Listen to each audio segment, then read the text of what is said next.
Twitter and YouTube have upended the music industry's tried and true hit-making machine. I'm Peter Latman, reporting for Business Day Live.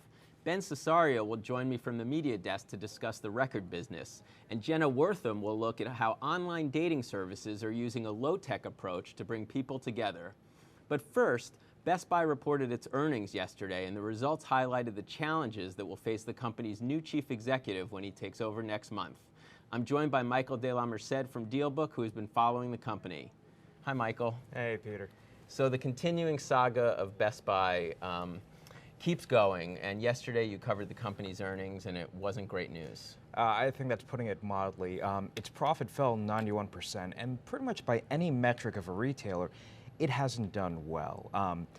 Same-store sales in the U.S. went down. Internationally, they went down even more. Its cash position went down by 67%. It's just basically a really ugly situation that the company finds itself in. Yeah, and these grim earnings come at a time when a few interesting things are happening with the company. So the company's founder is trying to take the company private and get private equity backing to do that. How's that going? So far, he's still trying to line up the financing. This deal could cost up to $8.8 billion, he says. But so far, he's trying to line up the partners, and right now, the company doesn't seem all that interested in it. They're trying to do their own turnaround program. So they've hired a new CEO to lead that. And they haven't revealed all the details of their plan, but they swear that they can get things done and lift their fortunes up on their own. So it's interesting, as the company's stock price drops, will it make it easier for the company's founder to take it private because then he could line up cheaper financing? That's possible, and a lot of analysts seem to think that, yes, it could make it a little bit easier for him, but also does highlight the fact that Best Buy has a lot of issues that the company or the founder or whoever ends up running the company will have to face. Now, yesterday, another company that you've followed for a very long time, Barnes & Noble, announced its earnings, and except for, I think, a sales boost from the erotica trilogy 50 Shades of Grey, the stock dropped because the results were not promising either. So here we have two companies, right? Best Buy, Circuit City came before it and has gone bankrupt. Barnes & Noble, Borders came before it, it's now gone. Are these companies in secular decline? Is this like Chinese water torture, or do they stand a chance to survive? Well, that's the big question. They are in a fight for survival. They are competing against the likes of Amazon, they're competing against Walmart, and so they're trying to figure out if they can actually carve out this niche for themselves where people will still go to these sort of specialized stores when you can just go online or you can find everything at a Walmart or a Costco. And so far it's been pretty tough, and investors are a little wary of how these companies are going to survive. Thanks so much for coming on, Michael. Thanks, Peter. Online dating services work a lot like high-speed trading algorithms that sift through huge amounts of data looking for patterns. But singles are starting to question the utility of an online dating approach, which is why some services are taking a low-tech approach to introducing people. Jenna Wortham explains. I'm a nice person. I'm funny, I think. I could interact with a lot of people, but there are some people I'm not interested in interacting with, and all of them were on online dating, and they all found me. After 1 year of online dating, 27-year-old Kelly Bruce is giving up. Hi, are you here for the Meet My event? Yeah. Sort of. Great. So you have your drink ticket. Yes. And then did you enter the promo coding correctly? Yeah, Brooklyn. Okay. Miss Bruce is at a singles event in Brooklyn, organized by Meet Moi, a mobile application that turns a cell phone into a matchmaker. After a quick download, Meet Moi uses GPS technology to track a user's location and send a notification if a potential match is nearby. Still, nothing beats a real-life get-together, so the company is hosting a party. I've been to Whistler before. Really? Yeah. Meet Moi connects people at the event based on mutual matching criteria. So people express their preferences and we put them together because they should be interested in each other. So this takes online like one step further, and it goes from, oh, his picture's cute, to I see him across the room and I feel something. It's been about 3 hours and I've met 5 girls so far. Been rather picky, I'll be honest. You've already done the legwork to know that, okay, the people at this event are looking for the same things that I am, and they understand that you can pretty quickly just say yes or no, just like on the app. Other dating services have been getting in on offline matchmaking too. Match.com hosts Stir events, and OkCupid will hold more than 100 singles events this year alone. While OkCupid's online service is free, it does charge about $20 to attend a singles event, which also brings business to local bars. The parties also build online business. Events are great for us for getting new users and getting visibility. I came here today because I was walking by. It's one of my favorite bars, and I just went in to enjoy a drink and sit outside, do a little reading, do a little writing, and I saw they were having this event, so I decided to stick around because you know what, it wouldn't hurt to try. We attract the kind of users that we really want when we throw events. We want the kind of user that doesn't want to sit in their bedroom behind a desktop computer to meet people.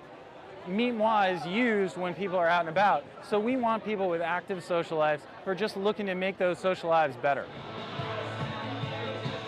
When you're in person, you just have to be you. And it's so much more refreshing, it's so much more human. My phone's dead though. The ironic part is I got here and my phone had like 2%. Oh well. So if you do meet that person of your dreams, you might pick up the phone and give them a call, which, it just so happens, is the subject of the summer's big hit song. I wasn't looking for this, but now you're in my way. Your stare was holding, ripped jeans, skin was showing, hot night, wind was blowing. Where you think you're going, baby? Hey, I just met you, and this is crazy, but here's my number, so call me maybe. That was Call Me Maybe by Carly Rae Jepsen. If ever a song has gone viral, it's that one. And it's changing the calculus for the music industry when it comes to churning out the hits. Ben Cesario joins me from the media desk. Hey, Ben. Morning.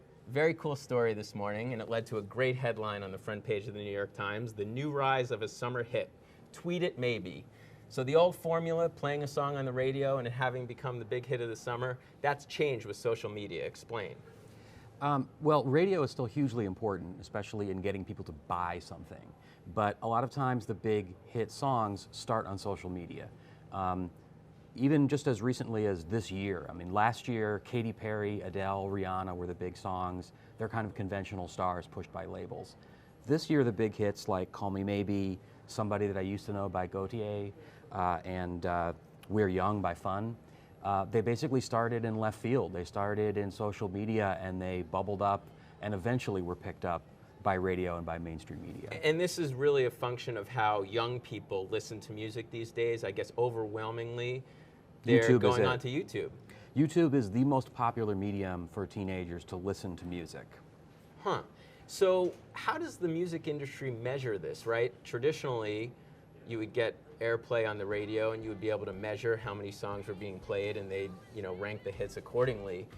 But how are they able to gauge now the success of a song based on tweets or YouTube, YouTube views? It seems like it's a whole new calculus.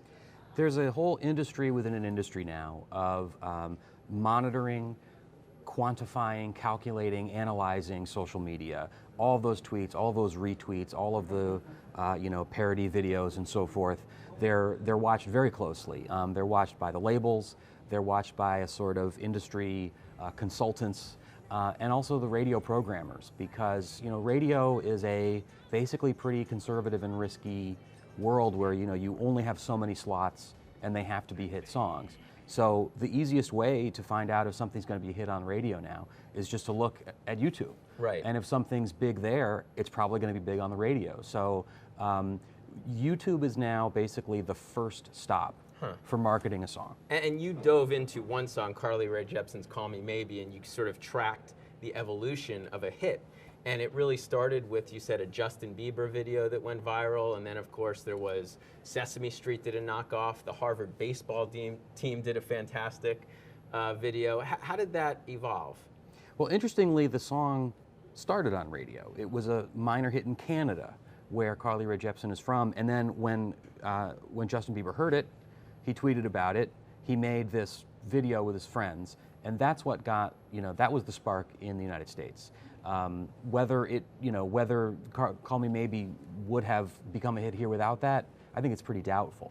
So, it was a sort of spark on Twitter and YouTube that just built and built and builds. And of course, the great thing about these is that they can be aggregated and they can be, linked to, and they build upon each other.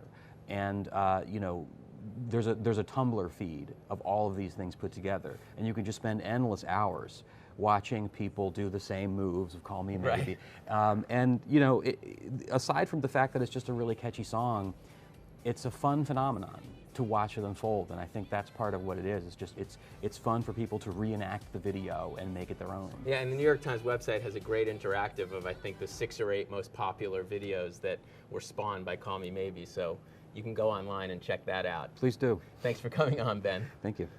That's all for today. Please follow us at nytimes.com for our continuing coverage of these and other stories. I'm Peter Latman, reporting for Business Day Live. Thanks for watching.